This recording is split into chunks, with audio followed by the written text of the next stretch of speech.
A graça e a paz do nosso Senhor Jesus Cristo. Seja bem-vindo a mais uma aula, da nossa Escola Bíblica Avivar.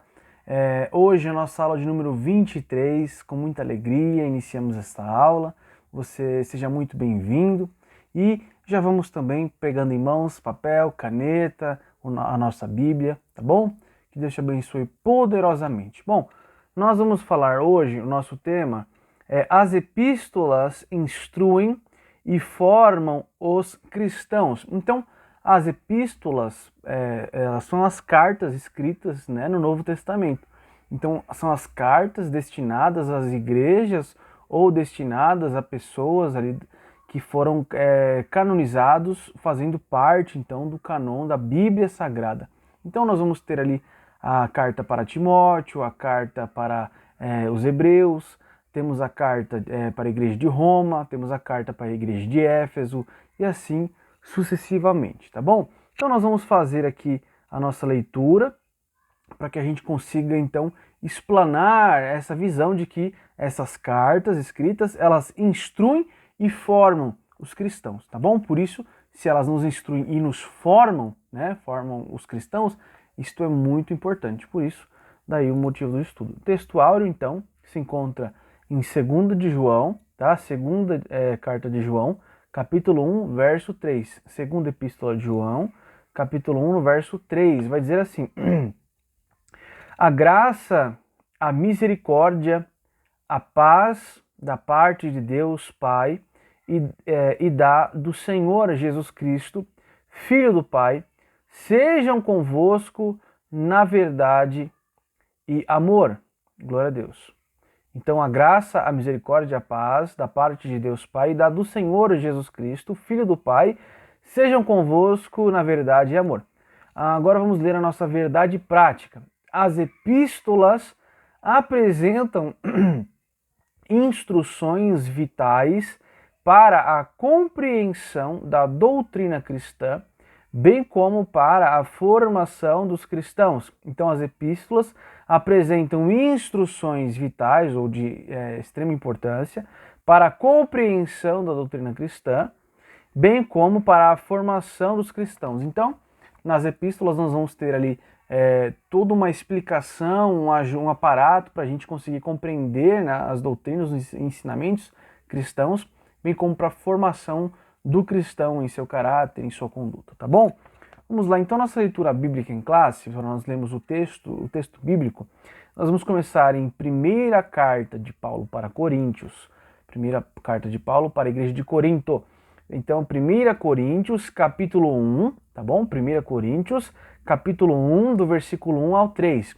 E 1 Pedro, capítulo 1 também, do versículo 1 e versículo 2 apenas. E depois, na sequência, 2 João, capítulo 1, do versículo 1 ao 3, tá bom?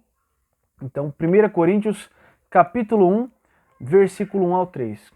Paulo, chamado apóstolo de Jesus Cristo pela vontade de Deus, e o irmão Sóstenes, a igreja de Deus que está em Corinto, aos santificados em Cristo Jesus, chamados santos, com todos os que em todo lugar invocam o nome do Senhor Jesus Cristo, Senhor deles e nosso. Graça e paz da parte do nosso Pai e do Senhor Jesus Cristo. Agora 1 Pedro, capítulo 1, no verso 1 e 2. Pedro, apóstolo de Jesus Cristo, aos estrangeiros dispersos no Ponto, Galácia, Capadócia, Ásia e Bitínia, eleitos segundo a presciência de Deus Pai, em santificação do Espírito, para a obediência e a aspersão do sangue de Jesus Cristo, graça e paz vos sejam multiplicadas. Glória a Deus. Agora, 2 de João, capítulo 1, do versículo 1, 2 e 3, tá bom? O ancião, a senhora eleita e a seus filhos, aos quais amo na verdade e não somente eu, mas também todos os que têm conhecido a verdade. Por amor da verdade que está em nós e para sempre estará conosco. A graça, a misericórdia, a paz da parte de Deus Pai e da do Senhor Jesus Cristo, Filho do Pai, seja convosco na verdade e amor. Glória a Deus. Vamos fazer então a leitura agora da introdução, para depois nós podermos então adentrar aqui nos nossos três temas, né, 3 pontos, né, falando sobre esse tema, 3 pontos e seus respectivos subpontos, tá bom? Vamos lá então, a introdução vai dizer assim: as epístolas correspondem a 21 dos 27 livros do Novo Testamento. Então olha que interessante, dos 27 livros, apenas 6 não são cartas. Então temos ali os 4 evangelhos, o livro que conta a história da igreja, Atos dos Apóstolos, e temos também ali o livro de Apocalipse, né, a revelação de Apocalipse. Então, tirando os 4 evangelhos, tirando o livro de Atos dos Apóstolos e a revelação de Apocalipse, temos então 21 cartas, né, entre elas paulinas, de Pedro, Tiago, algumas anônimas, por exemplo ali Hebreus, né, Hebreus é anônimo, né, a gente presume, né, a gente crê que foi Paulo quem escreveu, provavelmente, mas não tem nenhuma assinatura, né? Como nós lemos aqui no 1 de Coríntios, Paulo, chamado apóstolo de Jesus Cristo pela vontade de Deus, e o irmão Sóstenes. Então, no primeiro versículo, eles assinam, eles se identificam como escritores, né, deste texto. Então, Hebreus nós não temos então como afirmar, mas provavelmente foi o apóstolo Paulo, tá bom? Então, olha que como é forte, como isso é importante. As 21 dos livros do Novo Testamento, que tem somente 27, 21 são cartas, são epístolas. Olha como são importantes essas cartas. Então vamos continuar. As 13 escritas por Paulo são denominadas de cartas paulinas. Então das 21, 13, olha, mais do que metade. Tá? Metade seria 10,5, vamos dizer assim. Então 13 cartas foi só o apóstolo Paulo quem escreveu. Por isso foram chamadas de cartas paulinas. Aí temos as 8 epístolas restantes. São de outros autores e designados de gerais. Então, 13 cartas paulinas e 8 cartas gerais. Ou, como dizíamos antigamente, 13 epístolas paulinas e 13 epístolas gerais, tá bom? Então, nesta lição, agrupamos as epístolas por temas e autoria e destacamos alguns de seus aspectos doutrinários. Então nós vamos agrupar as epístolas por temas e autoria. Então a gente vai encontrar agora nos próximos pontos o tema das epístolas, né? Uma trata sobre o pecado, uma fala sobre um ensinamento importante para que era necessário para aquela igreja ou para aquela pessoa, ou uma carta para incentivo, e nós vamos ver, né, aqui separado então por tema e por autor, tá bom? Então provavelmente vai ter primeiro as cartas paulinas, perdão, e na sequência nós vamos ver as gerais, tá bom? Então, vamos dar a introdução aqui, vamos começar após a introdução. Como as epístolas paulinas nos instruem? Então, primeiro vai ser as paulinas, tá bom? Então, vão ser as 13 paulinas, como elas nos instruem. Primeiro subponto. Instruções salvíficas. Então, instruções salvíficas está falando sobre instruções sobre a salvação, tá bom? Um tema muito importante. Preste atenção. Vamos lá? Nesse grupo, enfatizamos os aspectos da doutrina da salvação. Aos romanos, destaca-se que o justo viverá pela fé. Romanos capítulo 1, verso 17. Então, primeira coisa, o justo viverá pela fé. E Cristo nos libertou do pecado mediante o seu sacrifício remidor. Dessa forma, pela fé em Cristo, somos declarados justos. Romanos capítulo 3, do verso 23 ao 25. Então, olha só, está seguindo uma linha. Tá? Uma linha de raciocínio. Então, primeiro, o justo viverá pela fé. Depois ele explica, foi Cristo quem nos libertou do pecado por causa do seu sacrifício remidor, mediante o sacrifício remidor. Dessa forma, pela fé em Cristo, o justo viverá pela fé. Então, o justo viverá pela fé e pela fé em Cristo somos declarados justos. Olha que forte. Então, o justo viverá pela fé. Mas aqueles que pela fé em Jesus Cristo são declarados justos. Amém? Romanos 3, 23 ao 25. Agora, aos Gálatas, Paulo assevera que ninguém é justificado pelas obras da lei. Gálatas capítulo 2, verso 16. Então, primeiro, ele fala sobre a importância, né, da salvação pela fé em Jesus Cristo. Pela fé que Jesus morreu por nós, que o sacrifício de Jesus nos purificou de todo pecado. Então, pela fé somos salvos, pela fé nós vivemos, pela fé somos justificados. E aí, em Gálatas, capítulo 2, 16, ele reforça, dizendo que pelas obras nós não seremos salvos, pelas obras nós não seremos justificados, mas pela fé. E que somente a fé em Cristo nos liberta do jugo do pecado. Gálatas capítulo 5, no verso 1. Gálatas capítulo 5, no verso 1. Somente pela fé em Cristo somos libertos do jugo do pecado. Então temos que crer no Senhor Jesus. Temos que crer na obra realizada de Jesus lá na cruz. E para crer, meus irmãos, nós precisamos de ajuda, da ajuda de Deus para crer. Por isso nós lemos a Bíblia, por isso nós oramos diariamente, por isso nós jejuamos para mortificar a nossa carne, para que possamos crer em Jesus. Porque se não jejuarmos, se não orarmos, se não estudarmos a palavra, não vamos conseguir crer plenamente. Então, para crer, eu preciso andar em espírito, então eu preciso mortificar a minha carne, orar e jejuar. Essas três atitudes juntas têm um grande poder para fazer essa intimidade com Deus, essa ajuda do Senhor para crermos e então recebermos justificação e então recebermos o perdão dos nossos pecados. Amém? Continuando aqui.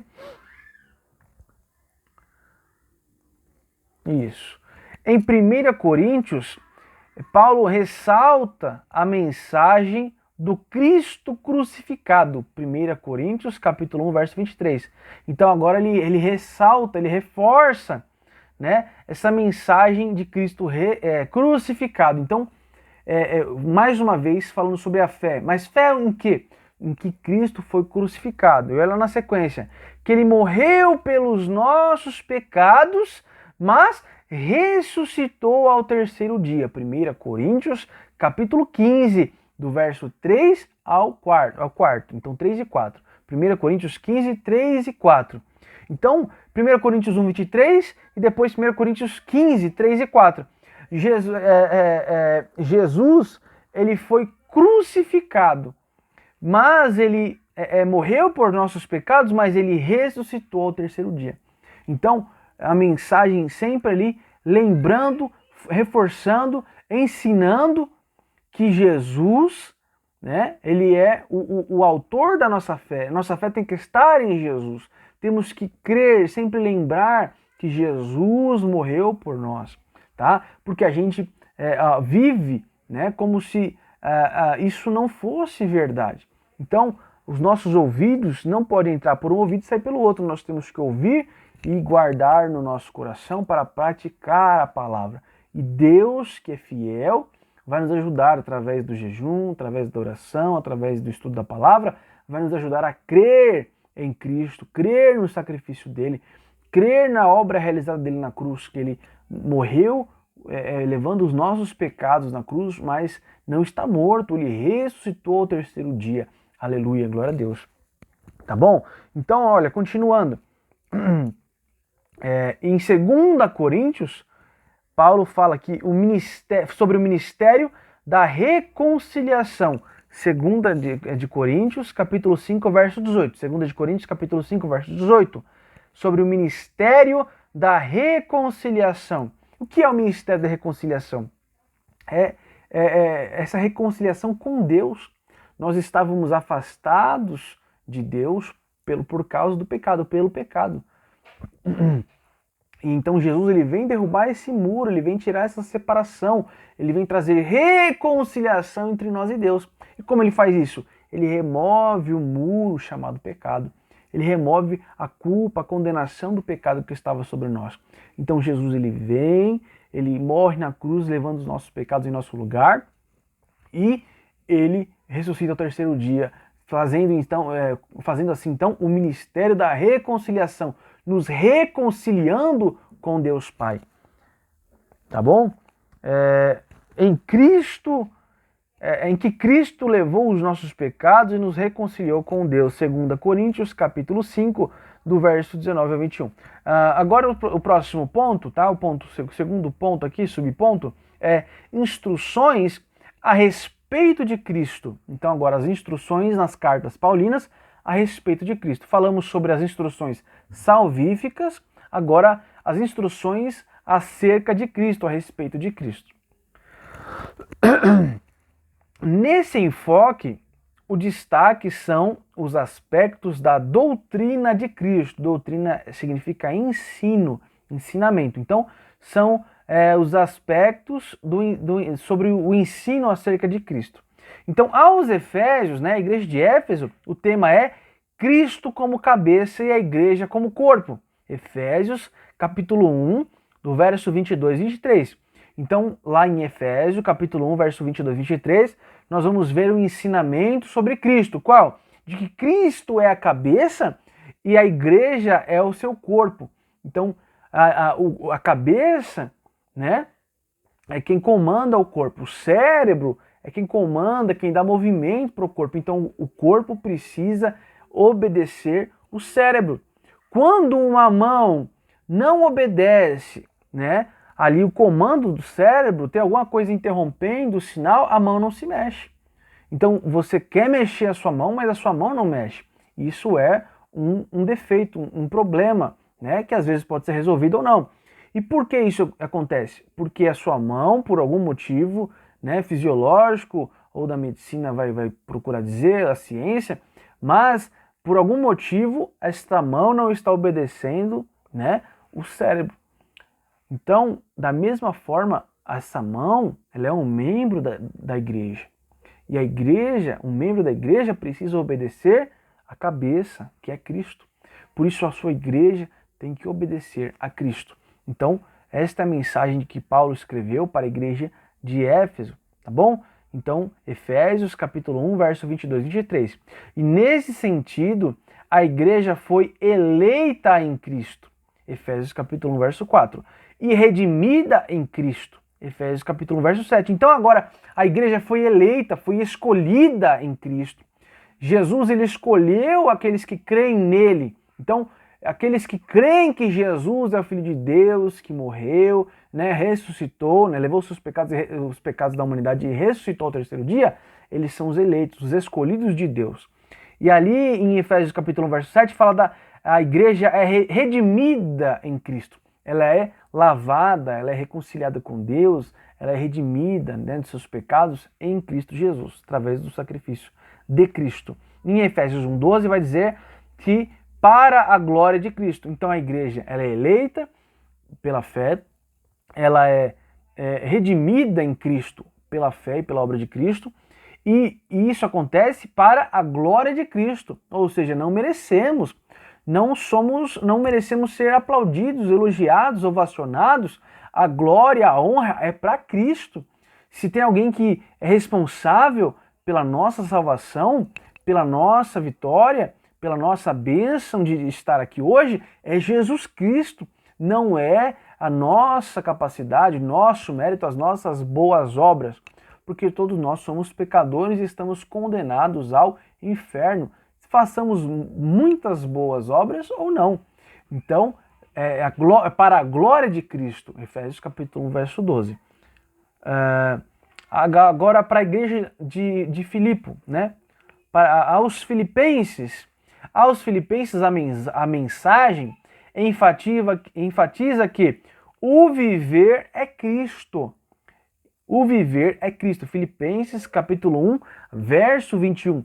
O viver é Cristo. Então, se você morreu com Cristo e ressuscitou com Cristo, porque você crê, né? Porque você crê nisso, então olha que interessante, então você nasceu de novo. E para você nascer de novo, é necessário que o velho morra. Porque quando você planta uma sementinha na terra, para que uma nova vida nasça, aquela semente tem que morrer.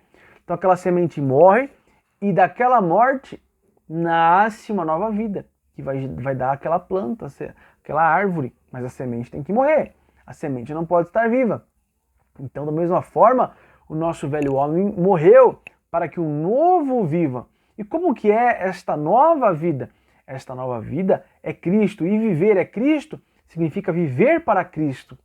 Fazer tudo para Ele. Mais uma vez, a igreja tem que obedecer a cabeça. Então, o nosso viver é Cristo. O nosso prazer é Cristo. As nossas atitudes são para Cristo. Tudo que fazemos tem que glorificar a Cristo. É para a glória de Jesus Cristo. Por isso que o cristão que ama Jesus, que vive para Jesus, ele vai sempre ter uma conduta, né, semelhante com a de Cristo. Ele vai tomar muito cuidado com tudo que faz, porque a sua vida é dirigida pelo Espírito, é dirigida por Deus. Então Deus é o seu guia, né? Então você vai perceber que o cristão, ele é prudente, ele é sábio, tá? Ele é guiado pelo Espírito Santo. Então ele não vai fazer coisas como alguém, né, que não tem domínio sobre si, mas cada vez mais ele vai dominar a si mesmo. Ele não é dirigido pela sua carne, né, pelos seus desejos carnais. Ele é dirigido pelo seu Espírito, ele é dirigido por Deus, por Jesus que mora, que reside em seu coração, tá bom? Muito, muito, muito forte isso. Tá? Então fica em Filipenses, capítulo 1, verso 21. Ele é o segredo da verdadeira alegria e o modelo de vida para o salvo. Filipenses, capítulo 1, do versículo 4, e Filipenses, capítulo 2, do versículo 2 até o 16. Então, Filipenses, capítulo 1, verso 4, e Filipenses, capítulo 2, do verso 2 até o 16. Vai falar que ele é o segredo. Quem é o segredo? Jesus Cristo é o segredo da verdadeira alegria e o modelo de vida para o salvo. Agora, para a igreja em Colosso, né, aos Colossenses, Paulo ele sublinha que a vossa vida está escondida com Cristo. Colossenses capítulo 3, verso 3. Então a vossa vida está escondida com Cristo, né? Você não vive mais. Mas a vida que você vive aqui na terra, porque você está vivo. Você não vive mais, porque você morreu. Quando você entendeu, quando você aceitou, e você compreendeu, creu que Jesus morreu na cruz, que ele ressuscitou, e você aceitou, entregou a sua vida para ele. Agora você não vive mais. Mas a vida que você vive com Cristo. Então, como que eu vivo essa vida com Cristo? Aqui, a vossa vida está escondida com Cristo. Ou seja, a sua vida está escondida em Cristo. E esse em Cristo é a representação de Cristo na terra, né? No sentido aqui, né, de imitador de Cristo, tá? Eu não estou falando aqui que claro que a igreja representa, né, que Jesus representa o reino de Deus, somos embaixadores de Deus, representantes de Cristo, mas eu estou falando aqui agora num sentido de sermos imitadores do Senhor Jesus. Então a nossa vida está escondida com Cristo, no sentido de que nós vamos herdar a vida eterna, de que nossa vida está guardada em Cristo, protegida com Ele lá no céu, né? Não vamos perder a salvação estando em Cristo, escondidos com Cristo, né? Jesus Cristo, como o Salmo 91 fala no verso 1, aquele que habita no esconderijo do Altíssimo. Então Jesus ele é o nosso esconderijo. Nós habitamos escondidos em Cristo. Mas nesse sentido também de viver semelhante a Jesus, imitando as obras de Cristo. Então eu e você devemos imitar a Jesus e ter paz, sabendo que a nossa vida, a vida eterna, a salvação, está escondida em Cristo, tá bom? E pela fé, né? Glória a Deus, aos Colossenses falamos, Colossenses 3:3, e agora a igreja está unida em Cristo, morta e ressuscitada com Cristo. Colossenses capítulo 2, do verso 2, verso 10 e verso 20, e também Colossenses capítulo 3. Então, de novo, Colossenses capítulo 2, no verso 2, verso 10 e verso 20. E também Colossenses capítulo 3, verso 1, vai dizer que a igreja está unida em Cristo, tá? Claro que unida com Cristo, mas unida em Cristo, morta e ressuscitada com Cristo, tá bom? Então a igreja está unida em Cristo. Nós, igreja, nós, membros da igreja, estamos unidos um com o outro em Cristo. Nossa salvação está guardada em Cristo. Estamos unidos em Cristo, em Espírito, tá bom? Então é claro que talvez agora, por exemplo, na aula, você está longe de mim, eu estou longe de você, mas em Espírito estamos unidos, estamos ligados em Cristo, por causa de Cristo. Agora, aqui vai continuar dizendo que a igreja está morta e ressuscitada com Cristo. Então, quando Jesus morreu na cruz, o nosso velho eu morreu, a nossa carne morreu com Cristo. Mas quando Jesus ressuscitou, né, a nossa carne foi mortificada, mas o nosso espírito foi vivificado com Cristo. Então, não vivo mais eu, carne, mas a nova criatura sou. E a vida que agora eu vivo em espírito, vivo para Cristo, vivo em Cristo. Então, é claro que você ainda é de carne e osso, que você ainda é corruptível, claro que você ainda é mortal, né? Mas, olha que forte isso. Você tem que agora, quando você jejua, tá? Você não está, como que eu vou dizer assim, matando a sua carne. Sua carne já foi morta. Então você está cumprindo, né? Você está cumprindo aquilo que já foi feito na cruz. Você está mortificando a sua carne, mas de fato ela já foi morta. Então você está cumprindo o que já foi feito lá na cruz, tá bom? Então vamos dizer assim, Jesus já mortificou a sua carne lá na cruz. Então o que você tem que fazer agora? Fazer a sua parte. A parte dele, vamos colocar assim, 50% Deus, 50% homem, eu e você, homem e humanidade, tá? Então 50% Deus, ele já fez lá na cruz. Jesus já morreu lá na cruz, já mortificou a nossa carne lá na cruz, porque nós morremos com ele em espírito. Em espírito, pela fé, nós já morremos com ele. Mas nessa vida que vivemos, temos que estar escondidos em Cristo. Por isso temos que jejuar, orar, temos que ler a Bíblia, estudar, ser cheios da palavra, para que a gente possa então mortificar a nossa carne, cumprindo essa mortificação, né? Reforçando, não sei se essa é a melhor palavra, né? Mas assim, proclamando, o jejum ele vai proclamar essa mortificação, né? Essa morte da nossa carne que já foi feita lá na cruz. Então você não vai matar a sua carne. Jesus já fez isso, nós já morremos com ele lá na cruz. Então agora nós só proclamamos esta morte. Nós só dizemos assim, a carne foi morta, a carne não está viva, a carne não manda e eu obedeço, mas eu falo e a minha carne, o meu corpo obedece. Ela tem que se sujeitar. E o diabo não pode me tocar, não tem poder sobre mim, porque eu estou em Cristo e estou revestido de poder e autoridade. Aleluia. Amém? Isso é muito forte. Então, para a gente encerrar esse segundo subponto, em suma, Cristo é a suficiência para todo cristão. Glória a Deus. Então, Cristo é mais que suficiente, tá? Ele é suficiente para todos nós. Então, o terceiro subponto vai dizer as instruções, né? Falamos sobre as instruções salvíficas, as instruções a respeito de Cristo e agora as instruções sobre as últimas coisas, tá bom? Então, o fim, né? As instruções sobre as últimas coisas. Esses ensinos enfatizam os aspectos da vinda de Jesus. Glória a Deus. E vale a pena reforçar que o diabo está preparando, né? Está preparando o mundo para receber o anticristo, né? Virá a grande tribulação, etc, etc.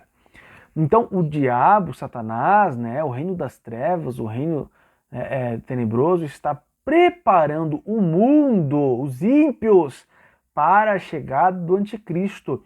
Mas o Espírito Santo, né, Jesus, está preparando a igreja, né, para o arrebatamento. Então, nós temos que ouvir a voz do Espírito. A igreja tem que obedecer a cabeça, né? O corpo tem que obedecer a cabeça. Então, precisamos obedecer o Espírito Santo, obedecer a Jesus, obedecer a palavra de Deus, porque nós temos que nos preparar para o arrebatamento. Quando será o arrebatamento? Pode ser iminente a qualquer momento, pode ser daqui a algum tempo. Não é essa a preocupação da igreja. A preocupação da igreja é se preparar e se manter preparados para o arrebatamento, assim como nós vemos a cada dia mais os sinais se cumprindo, né, da vinda de Jesus e o mundo sendo preparado realmente para a vinda do anticristo, da grande tribulação e assim por diante. Então, temos que nos preparar, porque Jesus, ele está falando ao meu e ao seu coração sobre a volta dele. Se você fechar os seus olhos, você vai sentir, se você ver, observar as coisas que vão acontecendo no mundo, no dia a dia, você vai perceber, você vai sentir ali como uma suave voz, bem baixinho, né? Como se fosse uma voz falando, como se fosse um pequeno sinal indicando em seu coração, e você vai notar que sim, você sente em seu coração, você sente de alguma forma que Jesus está voltando, né? Assim como eu também sinto.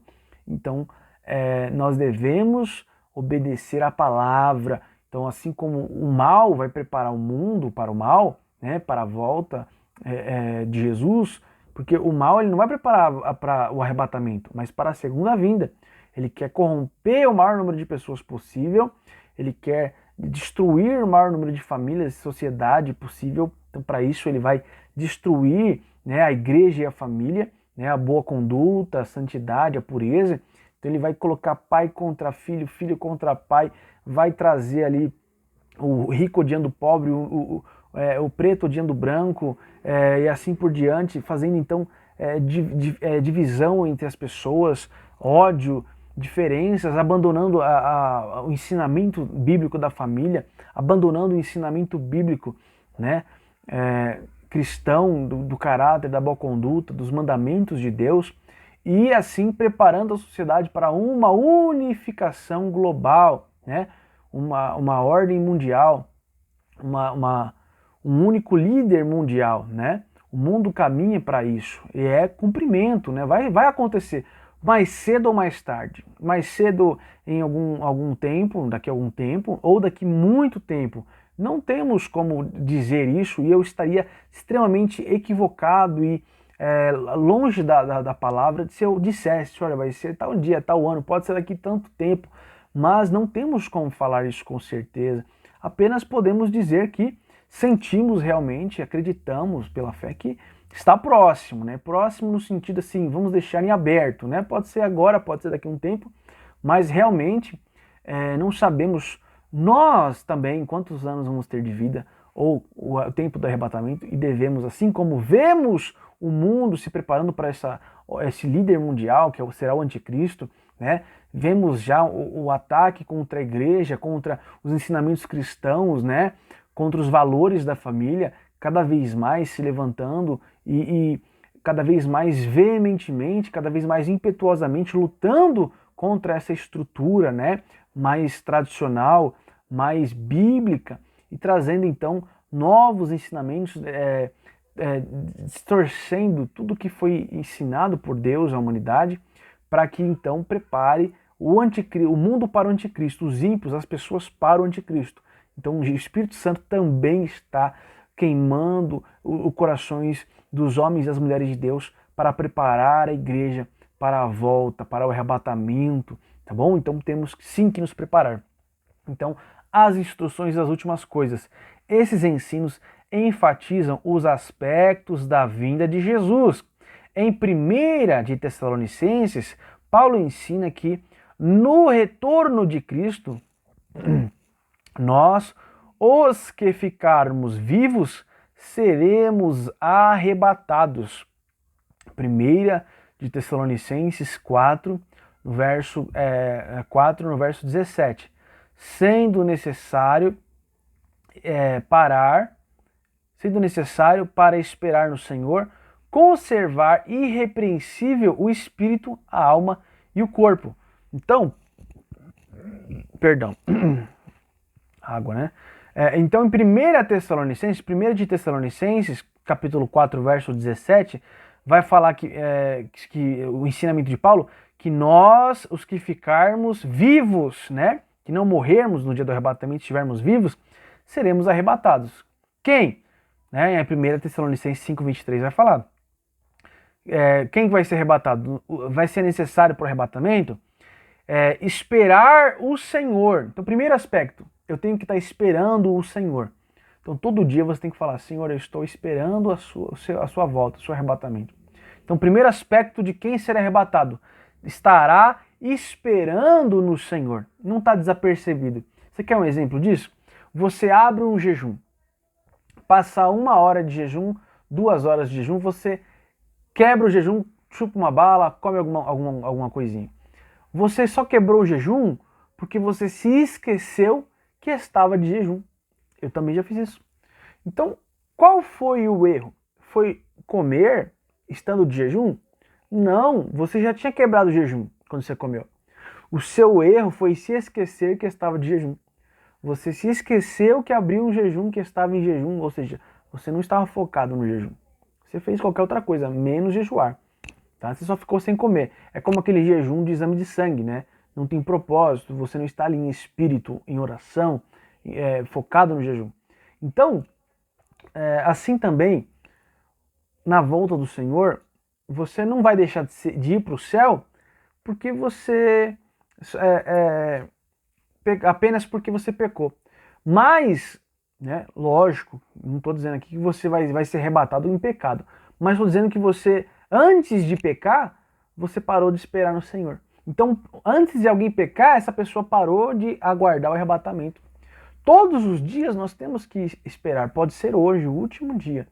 Pode ser hoje. Você acorda pela manhã, agradece pelo dia, abençoa esse dia, agradece a Deus, conversa com Deus e em algum momento da oração você vai dizer, Senhor, pode ser hoje.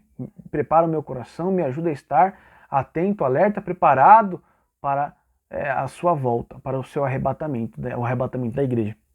Então, quando você para de esperar o arrebatamento, quando você para de refletir, quando você para de se lembrar do arrebatamento, quando você se esquece do arrebatamento, você já fica mais suscetível a cair em pecado. Aí você vai vivendo pela cama, começa a se afastar, começa a ler cada vez menos a Bíblia, a orar cada vez menos, a jejuar cada vez menos. Quando você perceber, você está distante de Deus e começa a sair daquela santidade, né? Você começa a desagradar a Deus. Por isso, é considerado, na minha opinião, pelo menos, é um pecado não orar, é um pecado não ler a Bíblia, tá? Porque isso vai prejudicar grandemente aquele que deixa de orar e jejuar, por exemplo, né? Não é todo mundo que acredita no jejum, alguns irmãos mais tradicionais, mas não estamos aqui para causar divisão, né, na igreja. Mas nós que cremos no jejum, né, você que é um pentecostal assim como eu, crê no jejum, eu acredito, para nós que cremos assim, é pecado não jejuar, é pecado não ler a Bíblia, é pecado não orar. Um dia que eu não faço, eu estou falhando. Se eu fracassar na oração, no jejum, se eu fracassar no estudo da palavra, todo o resto da minha vida vai ser fracasso. Então eu preciso ser fiel, eu preciso orar, eu preciso ler a Bíblia, eu preciso jejuar, eu preciso aguardar a volta do Senhor, o arrebatamento da igreja. E então eu vou cumprir ali os pré-requisitos para o arrebatamento. Então, primeiro, é necessário esperar o Senhor e assim se conservar irrepreensível no espírito, na alma e no corpo. E irrepreensível é que seja digno, né, de não receber repreensão, correção. Agora, quando eu mereço ser repreendido por Deus, né, a minha consciência me acusa, então é porque eu já estou distante da santidade, né, desse relacionamento com Deus. É claro que ninguém aqui merece ir para o céu. Não somos santarrões, não, somos pecadores. Somos salvos pela fé em Cristo. Somos justificados pela fé em Cristo, pela graça do Senhor, por causa do sacrifício de Jesus, por causa da ressurreição de Jesus e para a glória de Jesus. Mas nós devemos, não é por causa disso que isso se torna uma desculpa, a graça se torna uma desculpa para nós vivermos em pecado. Pelo contrário, só seremos salvos de verdade, né, ao ponto de ver o arrebatamento, se formos fiéis até a morte, se formos fiéis até o fim, se guardarmos o que temos, se nós, como diz aqui no texto, se nós nos conservarmos irrepreensíveis, né, sem ser dignos de ser repreendidos. 1 Tessalonicenses capítulo 4, verso 17. Sendo necessário para esperar o Senhor, conservar irrepreensível o espírito, a alma e o corpo. 1 Tessalonicenses 5:23. Agora, em 2 de Tessalonicenses, né, capítulo 2, do verso 2, 3 e 8, o apóstolo Paulo esclarece que após o arrebatamento da igreja, o dia do Senhor se iniciará com a manifestação do anticristo. Então, o dia terrível do Senhor se descreve, né, não do juízo, mas o dia terrível está se referindo ao período, né, da grande tribulação. Então, esse período de tribulação é chamado de o grande e terrível dia do Senhor. Tá? Então, o apóstolo esclarece que após a igreja ser arrebatada, e junto com a igreja o Espírito Santo vai ser retirado da terra, então a igreja e o Espírito Santo vão subir aos céus, vão subir no arrebatamento, e então iniciará o dia do Senhor, o grande e terrível. O dia do Senhor se iniciará com a manifestação do anticristo. O anticristo vai se manifestar, né? Aí virá 3 anos e meio de falsa paz, depois 3 anos e meio de perseguição e posteriormente a volta, né, a segunda vinda do Senhor, que nós cremos que é dividida em 2 partes, arrebatamento e a vinda, que realmente ele é visto ocularmente e vem até a terra, né, e todos o veem, todo olho verá, toda língua confessará. Enquanto o salvo aguarda a volta de Cristo, deve orar para que o evangelho tenha livre curso e viajar para não viver desordenado, e vigiar para não viver desordenadamente. 2 de Tessalonicenses, capítulo 3, verso 1, 11 e 12. Então, 2 de Tessalonicenses, capítulo 3, verso 1, 11 e 12. Então, enquanto nós aguardamos o arrebatamento, devemos orar para que o evangelho, né, a pregação do evangelho, o evangelismo, né, tenha livre curso, consiga alcançar todas as nações. E nós devemos vigiar para não viver desordenadamente, ou seja, sem ordem, uma vida sem ordem. Temos que controlar a nós mesmos. Temos que ter domínio próprio, ou seja, um fruto do Espírito. Então, devemos vigiar para viver guiados pelo Espírito, tendo temperança, domínio próprio, né? Não viver desordenadamente, tá bom? Então, as 2 epístolas alertam a respeito da necessidade de preparar-se para a vinda do Senhor, tá bom? Vamos para o próximo, quarto subponto. Instruções pastorais e pessoais. As epístolas particulares abrangem instruções da natureza prática, dentre outros temas. Em 1 de Timóteo, Paulo orienta o combate às heresias por meio da sã doutrina, né? Sã doutrina seria, aqui seria santa, né? Separado para Deus. E doutrina seria ensinamentos. Então, os ensinamentos de Deus, né? Os santos ensinamentos. Então, como que eu vou combater as heresias? Com os santos ensinamentos, com os ensinamentos verdadeiros de Deus. Então eu vou combater as mentiras com a verdade, tá bom? 1 de Timóteo, capítulo 1, do verso 3, 9 e 10. Em vista disso, o líder deve ser apto para ensinar. 1 de Timóteo, capítulo 3, verso 2, capítulo 4, verso 13 e verso 16. 1 de Timóteo, capítulo 3, verso 2. Também capítulo 4, verso 13 e verso 16. Já em 2 de Timóteo, Paulo ratifica que o obreiro deve manejar bem a palavra da verdade. Olha aí, então, um aspecto muito importante. O obreiro do Senhor deve manejar bem a palavra da verdade. Então você tem que conhecer bem a palavra, né? Para você poder lutar com as suas armas. Sua arma é a palavra. Se você não conhece a palavra, você está desarmado, né, no meio da guerra. Então, Paulo ele ratifica em 2 de Timóteo que o obreiro deve manejar bem a palavra da verdade. 2 de Timóteo, capítulo 2, verso 15, a fim de produzir arrependimento naqueles que resistem, né, que resistem à pregação do evangelho. 2 de Timóteo, capítulo 2, verso 25. Então, a pregação da verdade, ela vai incluir duas coisas. Primeiro, o poder de Deus. Se você pregar a verdade de Deus, o poder de Deus vai te acompanhar, né? O que diz lá em Marcos capítulo 16, verso 17 e 18, que os sinais seguiriam os que creem. Então, quando você prega a palavra, o Senhor ele assina embaixo, jogando o poder dele na mensagem.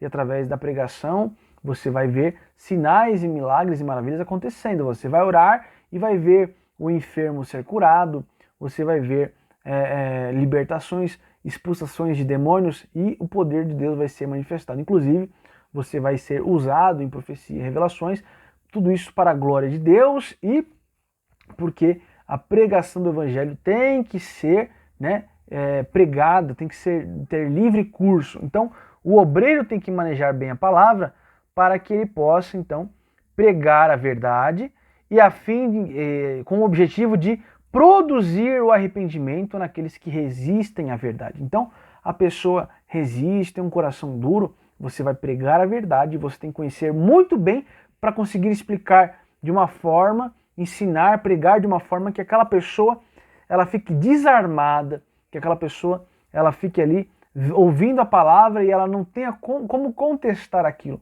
E por A mais B seja provado que Jesus é o Filho de Deus e que ele veio, e que se você então é um pregador do Evangelho, se você foi enviado realmente por Jesus, então o reino dos céus chegou e está próximo à vinda do nosso Senhor. Então, continuando, em Tito, quando Paulo escreveu para Tito, o pastor deve contrapor os falsos ensinos. Tá? Tito, capítulo 1, versos 5, 10 e 11. E para tanto é exortado a falar o que convém à sã doutrina.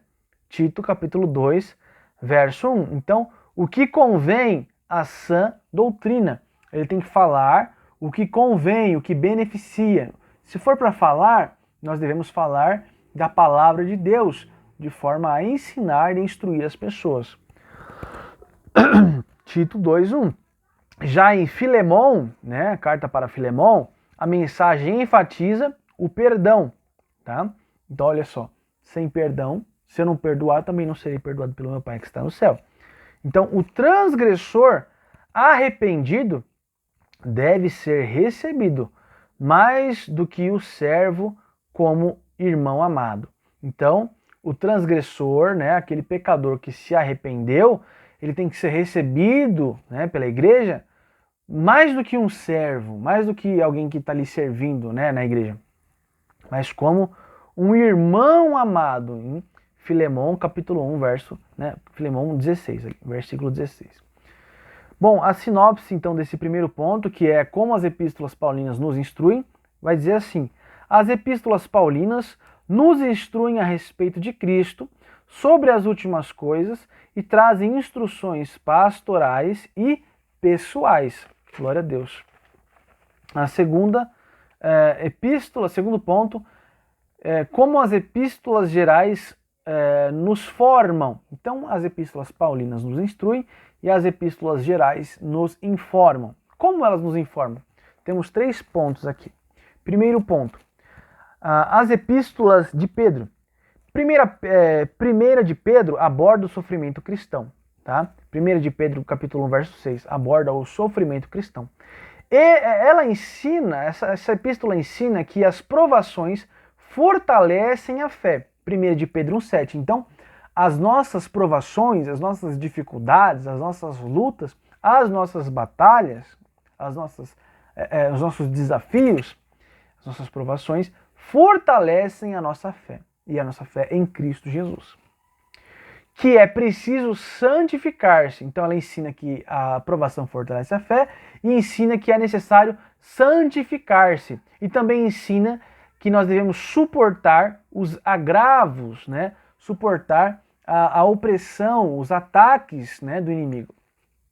E devemos nos alegrar nas aflições. Então, não importa a fase difícil, o momento difícil que você está passando, você tem que se alegrar nessa dificuldade, não porque você não é uma pessoa indouta, né? Ah, eu sou bobo, agora eu vou ficar sorrindo se eu estou triste. Não, pelo contrário. Você tem que se alegrar porque você está sofrendo por Cristo, tá? Então nós devemos nos alegrar, aqui, nos alegrar nas aflições. 1 de Pedro, né, 4:13. Então quando você está passando situações de sofrimento, de aflição, você tem que se alegrar, porque o Senhor está contigo, porque Cristo sofreu também e Cristo venceu. Então você tem que passar por esta aflição alegre, porque o Senhor Jesus Cristo é a sua alegria, porque a sua vida eterna está escondida com Cristo. Então você tem que se alegrar, tá bom?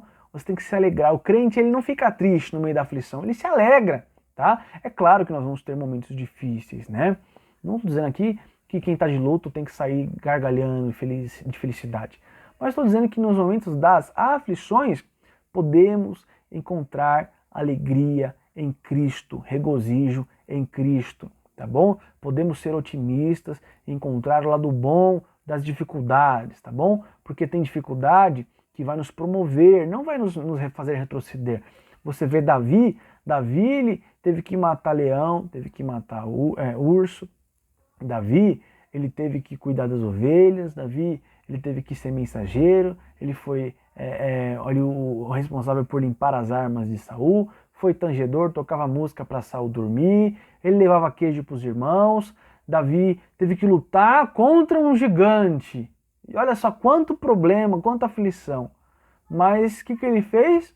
Passou tudo isso com gozo, com alegria, feliz, alegre. E a luta dele contra Golias, a grande aflição ali dele, porque um homem baixinho lutando contra o gigante, foi uma aflição que promoveu ele.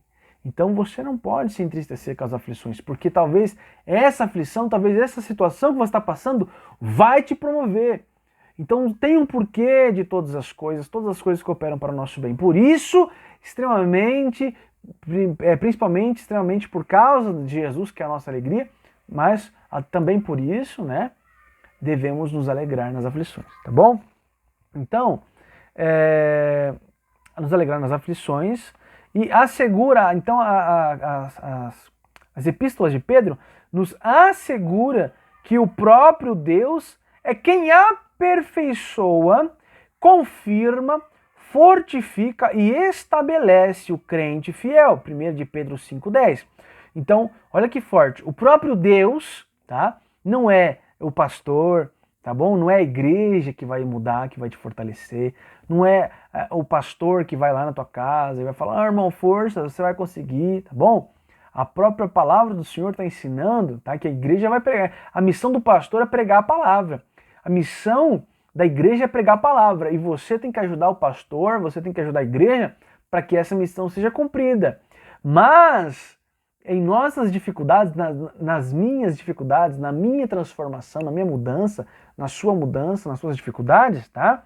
É o próprio Deus quem aperfeiçoa, ou seja, nos ajuda a melhorar, a mudar, a ser transformados, aperfeiçoa, confirma, tá? Fortifica e estabelece o crente fiel. 1 de Pedro 5:10. Já em 2 de Pedro, a segunda vinda de Cristo. Ensina sobre a segunda vinda de Cristo. 1 de Pedro 2, versículo 1 e 1 de Pedro 3, verso 4. Então a segunda vinda de Cristo ela vai acontecer. Ele está lá na segunda carta de Pedro. Pedro contesta tais heresias e ratifica que Jesus é o Filho de Deus. Então as cartas de Pedro também nos ensinam, né, o combate que ele teve ali com as heresias de que Jesus não era Filho de Deus. E ele ratifica, Jesus é o Filho de Deus. 2 de Pedro, capítulo 1, verso 16 e 17. E Pedro anima a igreja a manter-se imaculada até a volta do nosso Senhor. 2 de Pedro, capítulo 3, verso 14. Então, mais uma vez, agora na epístola de Pedro, nos ensinando, né, que devemos nos manter, a igreja, nós que somos parte da igreja, somos membros da igreja, devemos nos manter imaculados, sem pecado, sem mancha, sem a sujeira, né? A mácula é uma mancha, né? Nós não devemos ser manchados pelo pecado, sujos. Então, o pecado suja, o pecado é imundo, e essa imundícia vai atrair coisas ruins, vai trazer esse mau cheiro do pecado, vai trazer demônios, vai trazer maldições sobre a nossa vida. Não podemos, temos que nos manter imaculados, limpos, organizados, cheirosos, atraindo então também a presença de Deus, tá bom? A santidade, a comunhão com o Senhor. Então, aprendemos nas cartas paulinas que é o Senhor que nos aperfeiçoa, confirma, fortifica e estabelece o crente fiel. Então, você vai ser aperfeiçoado, transformado por Deus através da sua vida de obediência com Ele.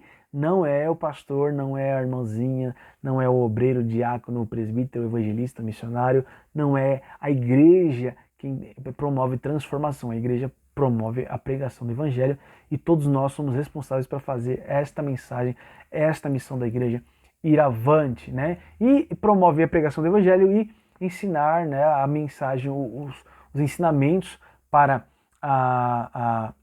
como podemos dizer assim, a formação, né? E um informativo, uma instrução, né?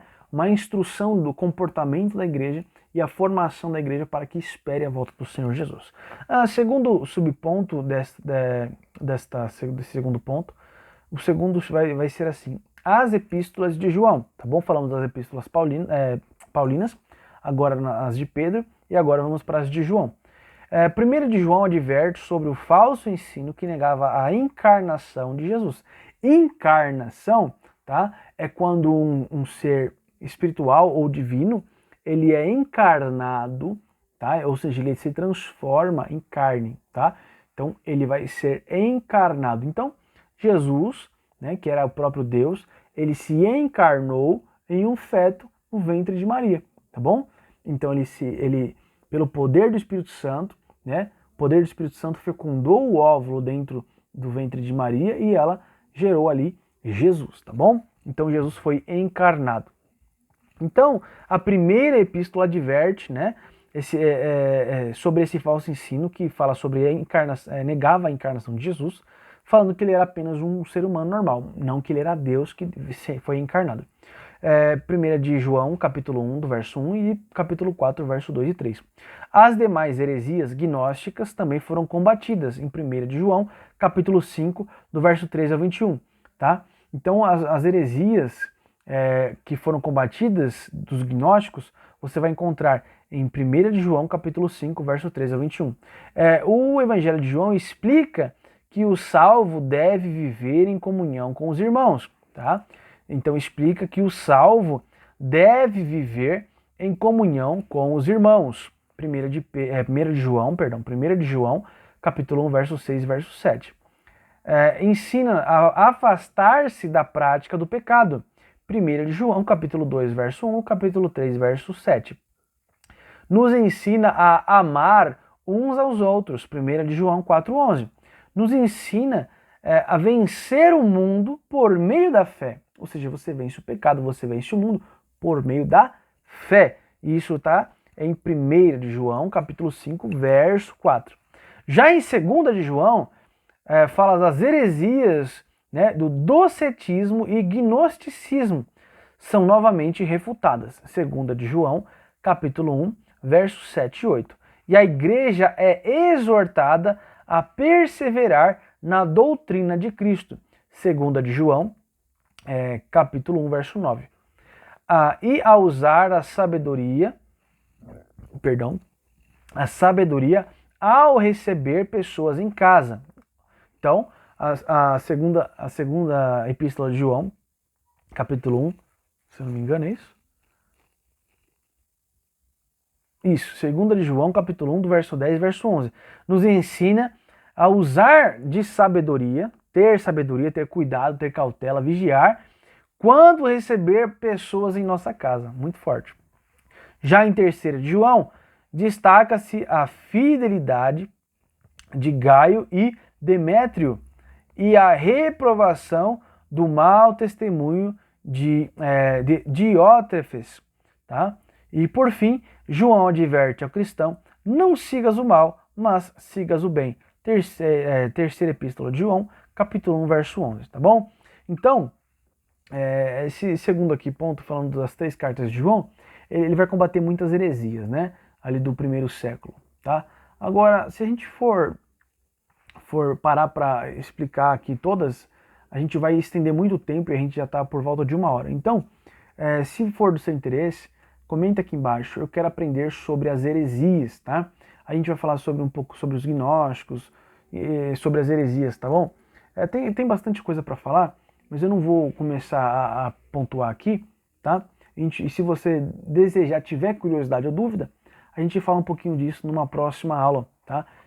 Assim que a gente acabar esse ciclo de aulas, a gente pode eu monto um estudo e a gente fala sobre as heresias, tá bom? Terceiro, as outras gerais, tá bom? Então agora as epístolas gerais. Por exemplo, aos Hebreus, a ênfase repousa na supremacia de Cristo. Ele é o sumo sacerdote que por seu próprio sangue executou uma eterna redenção. Desse modo, o crente é estimulado a olhar para Cristo, que é o autor e o consumador da fé. Tá? Hebreus 12:2. Em Tiago, o autor esclarece que a fé sem obras é morta. Tiago capítulo 2, verso 26. Ele acentua ou enfatiza que a fé deve ser mostrada em ações. Tiago capítulo 2, verso 14. E é muito forte isso, né? Porque ele fala que a fé sem obras é morta e que a nossa fé deve ser mostrada em ações. Aí por isso o texto adverte o cristão a ser praticante da palavra e não somente ouvinte. Então ele fala que nós não seremos salvos pelas obras, mas nós que somos salvos pela fé, vamos ter boas obras, porque nós vamos praticar também a palavra, não somente ouvi-la. Por isso, né, ele começa dizendo aqui que a fé sem obras é morta, tá?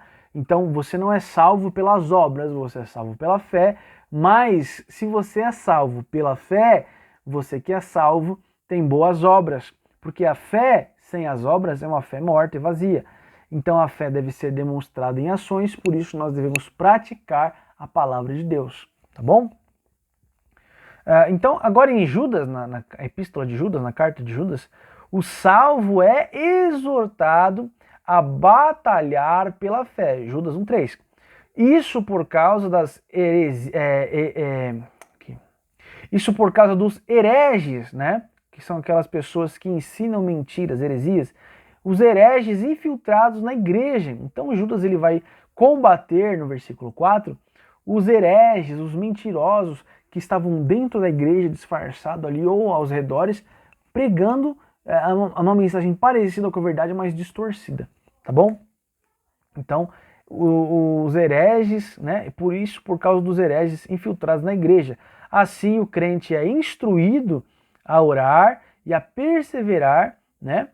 A perseverar a esperança da vida eterna. Então, nós devemos batalhar na fé, né? Esse batalhar na fé aqui é manusear bem a palavra para defender a palavra do Senhor aquelas pessoas que distorcem a palavra, né?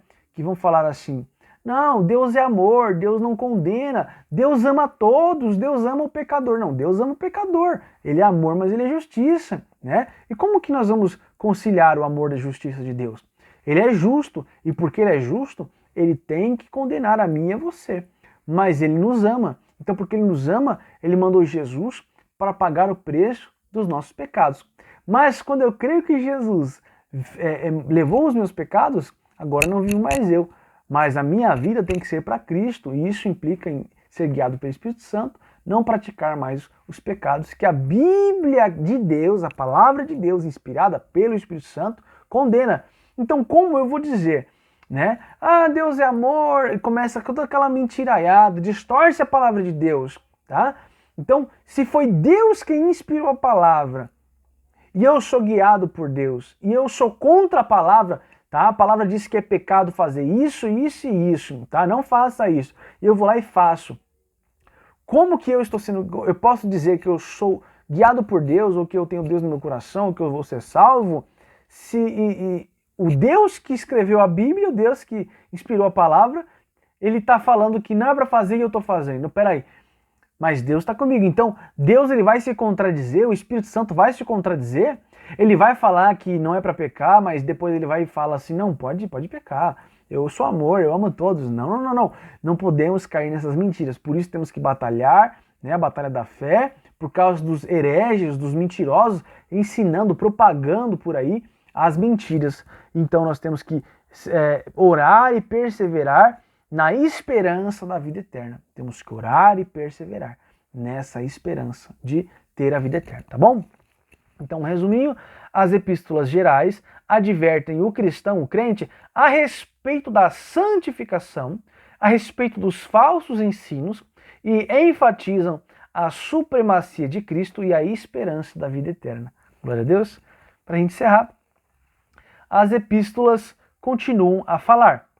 Primeiro, a doutrina da justificação. A doutrina da justificação ensina que o pecador é justificado ou absolvido da punição do pecado unicamente pela fé na graça divina. Romanos capítulo 5, verso 12. Significa dizer que as obras humanas não podem salvar. Gálatas capítulo 2, verso 16. Na nossa fé, né? Eu me perdi.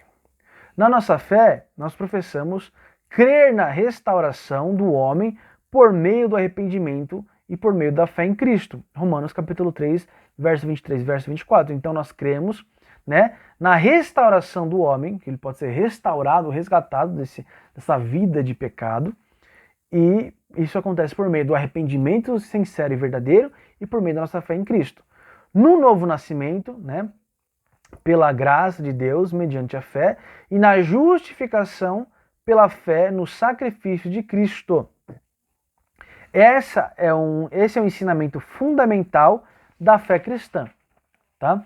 Segundo, as epístolas de João. 1 de João adverte que o falso ensino que negava, tá, a encarnação de Jesus e as demais heresias gnósticas explica que o salvo deve viver em comunhão com os irmãos.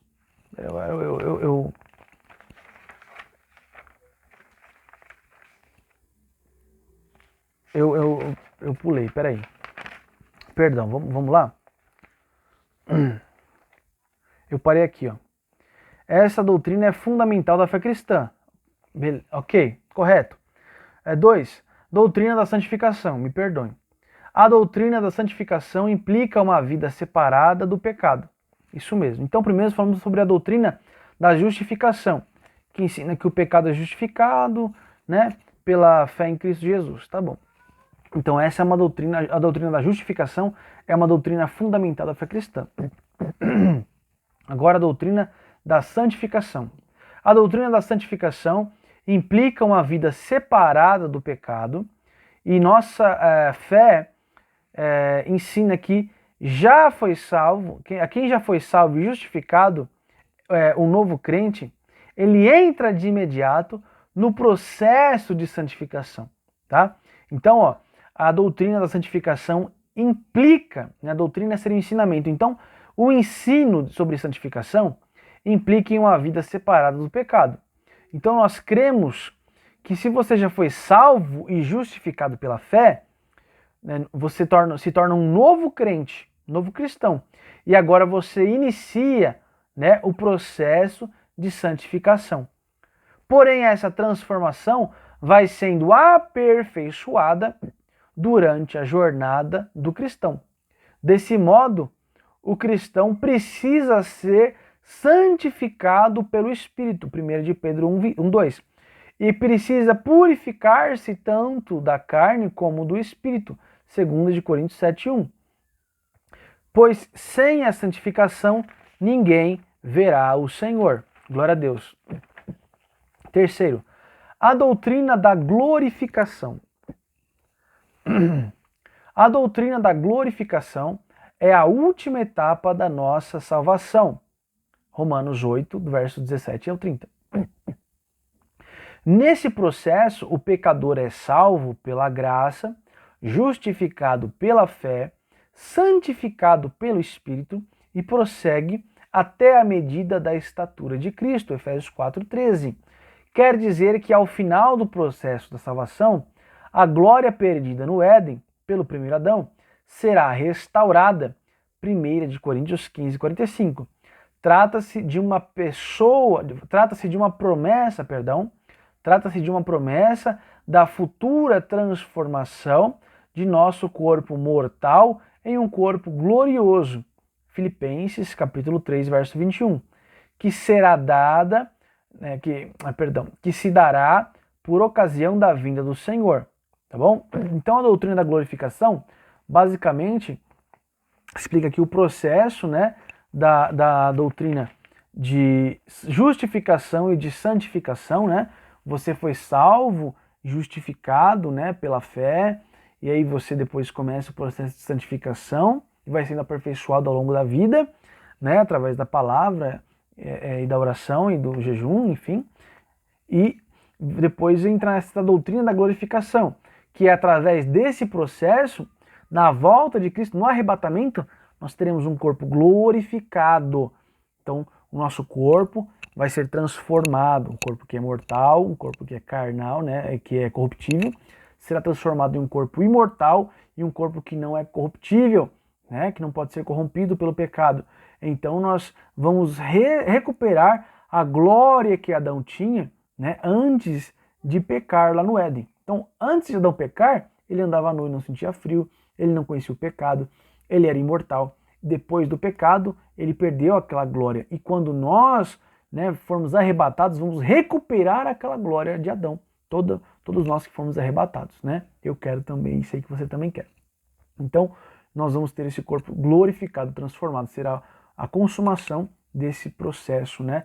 A ser justificado, salvo e justificado pela fé, aperfeiçoado, santificado, né? Diariamente. Você foi santificado e agora é aperfeiçoado todos os dias através do relacionamento, da comunhão com o Senhor. E na doutrina da glorificação nós recuperaremos aquela glória que tinha sobre Adão, tá bom? Então, um resuminho, a mensagem das epístolas permanece atual, ressalta a justificação e santificação e a glorificação do crente. Conclusão, as epístolas são livros divinamente inspirados e representam quase 80% do cânon do Novo Testamento. O conjunto de doutrinas dessas epístolas, revelado aos seus diversos autores, continua a instruir o povo de Deus ainda hoje e a formar o caráter do crente salvo em Jesus e a preparar a igreja para a vinda do nosso Senhor Jesus Cristo. Amém? Muito obrigado por ter assistido até aqui. Que Deus te abençoe poderosamente. Se tiver pergunta, põe aqui embaixo. Se tiver dúvida e deseja que eu grave um vídeo ensinando, explicando sobre isso, escreve aqui embaixo, tá bom? Que Deus te abençoe poderosamente. Eu desejo de todo o coração te ver nas próximas aulas e despeço de você em fé. Espero encontrar você em fé na nossa próxima aula. Deus te abençoe e fique na santa paz do Senhor Jesus.